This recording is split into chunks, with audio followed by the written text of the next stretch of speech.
And I found a place in Mexico. Should be, but isn't.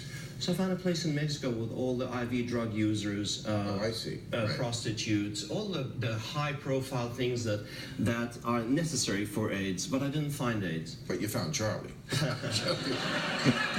Last Charlie Sheen show. Okay. So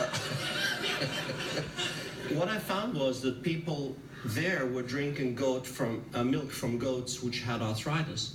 These goats have a virus called CAEV. And this virus destroys HIV and protects people who drink it for life. Wow. So why do only you know this?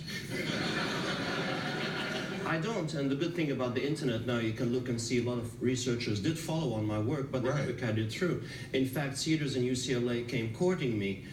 They asked me to help them bring this out to the world. They tested my work. They described it in the mid-90s. They tested my work. They found it exciting, profound, more than 99% effective. Then they published it as their own and buried it. Right. I saw a KNBC news report on this. The quality's a little bad because it is 20 years ago, but look at it, and this explains it. Imagine being near death from cancer or AIDS. Suddenly, a miracle appears, a vaccine that all but cures your disease.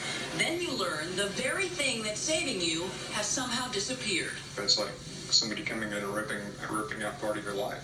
Unthinkable, especially if it was done intentionally. A federal jury says Cedars-Sinai Medical Center did just that. They've awarded a $10 million judgment against the facility. The man at the center of it all is Australian Dr. Sam Chichoa. His treatment of cancer and AIDS is revolutionary. He uses infections like the flu.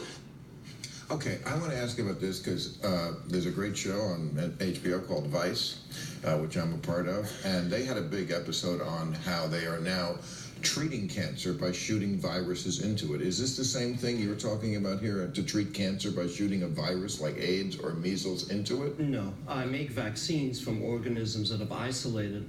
See, I made my life's work to study a phenomenon called spontaneous remission. Happens 1 in a million cases of cancer or AIDS or heart disease or MS, you name it. All of a sudden the guy wakes up and he's fine, the disease completely gone. It turns out that there are infections that selectively infect disease and leave healthy cells alone. I collected these for years, and I was able to make vaccines from them. See, imagine a measles or a mumps goes into your body. It doesn't like leukemia cells. It can't grow well in them. So it goes into the cell and uses its DNA correction mechanisms to turn the cancer cell back to a normal cell. This actually happens with certain strains of measles and mumps. I'd isolated these organisms and made extracts out of them which can correct the genetic blueprint. So cancer isn't a war you fight with radiation and poison. It's a key you put in, you turn. You don't kill the patient, you cure them. Well, yeah. So, one of my big issues with Western medicine, which also does amazingly great things, is that there is groupthink there. That usually the people who discover something great are individuals. Louis Pasteur, right? Jenner. Aren't these people who are always thinking out of the box and not working for an institution? You see, all these institutes, they want you to believe that they have a cure, they'll have the answer, they're working so hard on it. Nothing great has ever happened in medicine from an institute. Like you said, Pasteur, the anthrax vaccine, Jenner, the smallpox vaccine, Jonas Salk, polio. One person, one cure, eradicates smallpox. Right, and I must say, when I was watching the Dr. Oz thing, his doctor says at one point, and it's like an intervention, they're trying to get him back on the traditional AIDS cocktails. And he says, Charlie knows he has been incredibly successful with the antiviral cocktail. It's basically put you, Charlie, in a position to live an entirely normal life. Normal life expectancy, normal quality of life. Let me show you what was also on the show, Charlie talking about his normal quality of life. I mean, we'll talk in depth at some point about, what these meds actually are. Yeah. It's awesome what they do, but it's also terrible what they do. Mm-hmm. And you can feel it. You feel it, from migraines to poo-poo pants. Okay, poo-poo pants, I don't think is a normal life.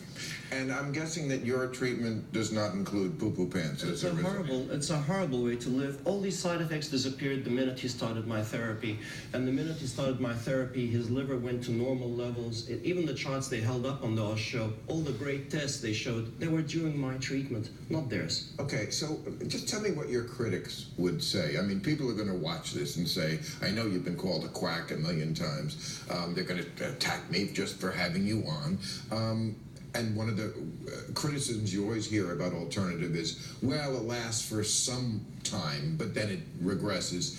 Does this last? I mean, Charlie did say it stayed in the beginning. Yeah, of course it lasts. These vaccines, I mean, I love America, and it's the greatest country in the world. It's not the only country in the world, though. So you're a Republican.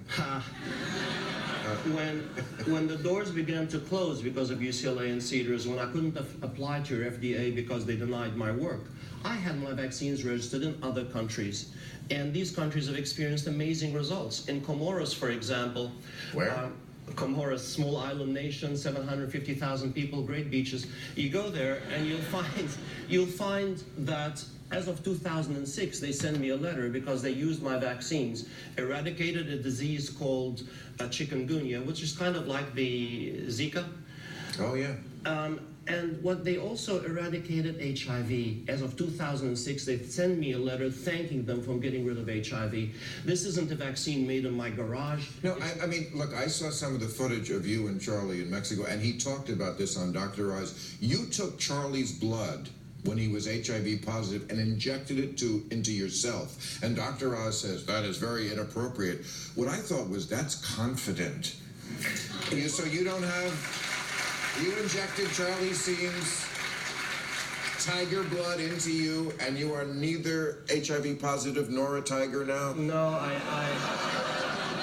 I saw a very sad person in a very sad place, and I really wanted to give him a boost that there was real hope out there, there was a way of curing him.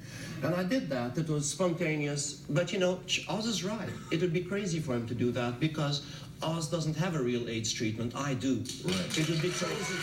It would be crazy for Oz. He's not vaccinated. I am.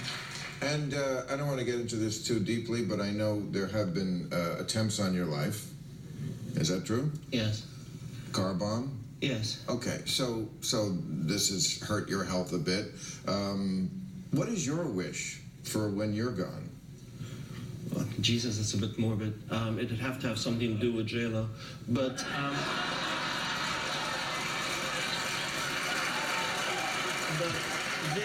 this really is my wish. To be here telling what's your audience, 4 million? 3 million, 4 million intelligent people. Over 4. Don't fucking...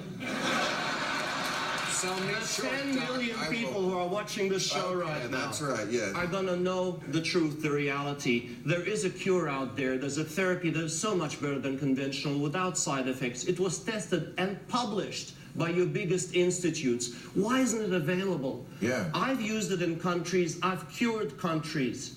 And the only thing is, now it's out there. That was my wish, Bill, and thank God for giving it to me. Thank you, Sam. I appreciate you coming on. Dr. Sam.